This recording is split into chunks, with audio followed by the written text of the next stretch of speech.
জনগণের সরাসরি ভোটের মাধ্যমে ম্যান্ডেট প্রাপ্ত হয়ে এই সংসদে এসেছে। আমাদেরকে যদি কেউ হুমকি ধামকি দিয়ে মনে করে সরকার পতন করবে, আমি আপনার মাধ্যমে মাননীয় সংসদ নেতার উদ্দেশ্যে বলতে চাই, আপনি খালি হুকুম দিবেন, ইনশাল্লাহ বিগত দিনে আপনার নির্দেশ প্রাপ্ত হয়ে আমরা যেভাবে রাজপথে অবস্থান করে জনগণের ভোটের অধিকার প্রতিষ্ঠা করার জন্য আন্দোলন সংগ্রাম করেছি, একইভাবে খুনি হাসিনাকে পতন করার জন্য আমরা যেভাবে আন্দোলন সংগ্রাম করেছি, আমাদেরকে যদি হুমকি দেওয়া হয় তাহলে সম্মানিত বিরোধী দলের প্রতি সম্মান রেখেই বলছি, আপনারা যদি আমাদেরকে পতন করার হুমকি দেন তাহলে বিরোধী দলের অবস্থান থেকে আপনাদেরকে পতন ঘটানো হবে ইনশাআল্লাহ। আমার মরহুম বাবা, একজন সাবেক সংসদ সদস্য সাদেক হোসেন খোকা এবং আমার মাতা ইসমতারা, তাদের দোয়ায় আজকে মহান রাব্বুল আলামিনের বদৌলতে আজকে আমি মহান সংসদে দাঁড়িয়ে বক্তব্য রাখার সুযোগ পেয়েছি। আমি গভীর শ্রদ্ধাভরে স্মরণ করছি জাতির শ্রেষ্ঠ সন্তান 1971 সালের মহান মুক্তিযুদ্ধে সকল শহীদ এবং বীর মুক্তিযোদ্ধাদের, এবং আরও স্মরণ করছি বিগত 24 সালে জুলাই আগস্ট গণ অভ্যুত্থানে সকলে যারা শহীদ হয়েছেন, যারা আহত হয়েছেন, যারা পঙ্গুত্ব বরণ করেছেন, তাদের সকলকে স্মরণ করছি। মাননীয় স্পিকার, গত কয়েকদিন যাবৎ এই সংসদে দাঁড়িয়ে অনেক নেতৃবৃন্দের বক্তব্য, অনেক সদস্যদের বক্তব্য শুনেছি। তাই ক্ষণে ক্ষণে প্রতিটি মুহূর্তে প্রত্যেকটি বক্তার পরেই আমার বক্তব্য অনেকখানি পরিবর্তন করতে হচ্ছে। যেভাবে আমি ভেবেছিলাম যে আমার জীবনের প্রথম বক্তব্য রাখবো, সেখান থেকে অনেকটাই এখন সরে আসতে হচ্ছে আর কি। মাননীয় স্পিকার, আমি মুক্তিযুদ্ধ বিষয়ক মন্ত্রণালয়ের দায়িত্ব পেয়েছি।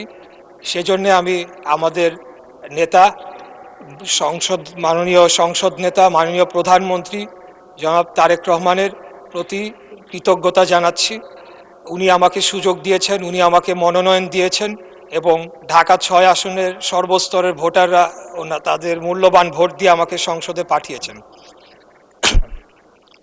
মাননীয় স্পিকার, আমরা দেখেছি যে 2009 সালে একটি 1/11 ষড়যন্ত্রের মাধ্যমে যে সরকারটি এসেছিল, সেই সরকার তারা মুক্তিযুদ্ধের চেতনাকে বিক্রি করে পদে পদে তারা ফায়দা লুটেছে, জনগণের অধিকারকে হরণ করেছে এবং 2011 সালের 30শে জুন তারা তত্ত্বাবধায়ক সরকার ব্যবস্থা অন্যায়ভাবে বাতিল করে একটি কার্যত একদলীয় শাসন ব্যবস্থার দিকে বাংলাদেশকে নিয়ে গিয়েছিল এবং সেটিকে তারা তাদের অবৈধ ক্ষমতাকে দীর্ঘায়িত করার জন্য তারা গুম, খুন, ধর্ষণ সহ এমন কোনো অপরাধ নেই যেটি তারা করেন নাই।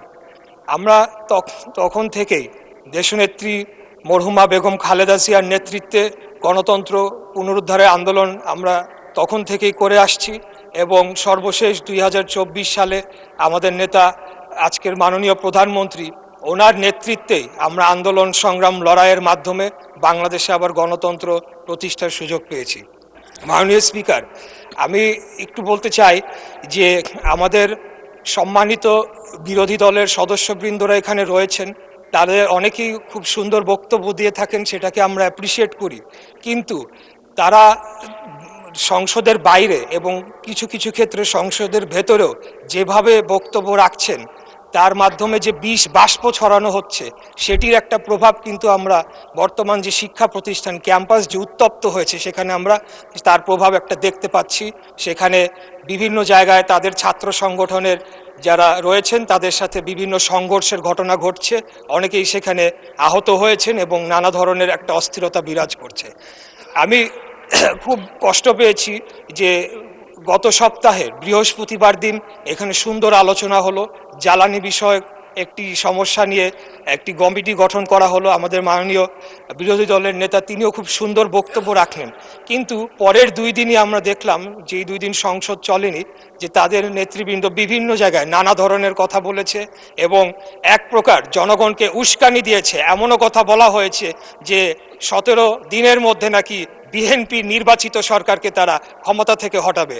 তা আমি আপনার মাধ্যমে এই সংসদ এবং জাতি যারা সকলেই লাইভ টেলিকাস্ট হচ্ছে, সকলেই দেখছে, আমি তাদের উদ্দেশ্যে বলতে চাই যে 8 সালের নির্বাচনের মাধ্যমে এই সরকার ক্ষমতায় আসে নাই, 14, 18, 24-এর মাধ্যমে এই সরকার ক্ষমতায় আসে নাই।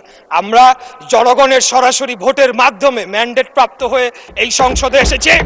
আমাদেরকে যদি কেউ হুমকি ধামকি দিয়ে মনে করে সরকার পতন করবে, আমি আপনার মাধ্যমে মাননীয় সংসদ নেতার উদ্দেশ্যে বলতে চাই, আপনি খালি হুকুম দিবেন, ইনশাল্লাহ বিগত দিনে আপনার নির্দেশ প্রাপ্ত হয়ে আমরা যেভাবে রাজপথে অবস্থান করে জনগণের ভোটের অধিকার প্রতিষ্ঠা করার জন্য আন্দোলন সংগ্রাম করেছি, একইভাবে খুনি হাসিনাকে পতন করার জন্য আমরা যেভাবে আন্দোলন সংগ্রাম করেছি, আমাদেরকে যদি হুমকি দেওয়া হয় তাহলে সম্মানিত বিরোধী দলের প্রতি সম্মান রেখেই বলছি, আপনারা যদি আমাদেরকে পতন করার হুমকি দেন তাহলে বিরোধী দলের অবস্থান থেকে আপনাদেরকে পতন ঘটানো হবে ইনশাআল্লাহ। আমরা কোনো ধরনের অস্থিতিশীল করতে চাই না, আমরা বাংলাদেশে কোনো ধরনের বিভক্তির রাজনীতি চাই না, আমরা একটা শান্তির রাজনীতি চাই, একটা ঐক্যের রাজনীতি চাই। আমরা যদি বিগত 24 সালে যারা শহীদ হয়েছেন তাদের প্রতি যদি আমরা সম্মান প্রদর্শন করতে চাই তাহলে আমাদেরকে একে অপরের প্রতি সম্মান প্রদর্শন করতে হবে এবং সকলে মিলেমিশেই আগামী দিনে বাংলাদেশকে পরিচালনা করতে হবে। আপনারা হয়তো ভুলে যাচ্ছে, আমাদের সম্মানিত বিরোধী দল হয়তো ভুলে যাচ্ছে, এই যে সংঘাত, এই যে একটা অস্থিতিশীল পরিবেশ তারা তৈরি করার চেষ্টা করছে, তার মধ্যে লাভবান কারা হচ্ছে মাননীয় স্পিকার? তার মাধ্যমে লাভবান একমাত্র ফ্যাসিবাদের যারা দোসর, যারা পলাতক রয়েছে তারাই লাভবান হবে। আর তারা যদি আবার কোনোভাবে বাংলাদেশে ফেরত আসে তাহলে কি অবস্থা করবে যারা তাদের বিরুদ্ধে আন্দোলন করেছে, লড়াই করেছে, সেটা আমি আপনার মাধ্যমে আমি প্রশ্ন রাখতে চাই। তাই আমি আর যেহেতু সময় সংক্ষিপ্ত, সময় বাড়ানোর আবেদনও করব না। ইনশাল্লাহ 5 বছরের জন্য নির্বাচিত হয়েছি, আরও সুযোগ পাবে কথা বলার, ইনশাল্লাহ কথা বলে যাব।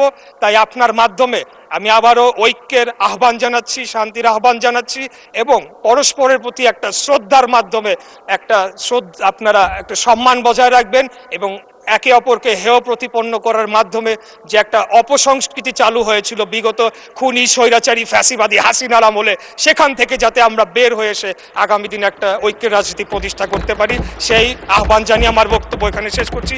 খোদাফেজ। বাংলাদেশ জিন্দাবাদ, বাংলাদেশ জাতীয়তাবাদী দল জিন্দাবাদ। ধন্যবাদ মাননীয় স্পিকার।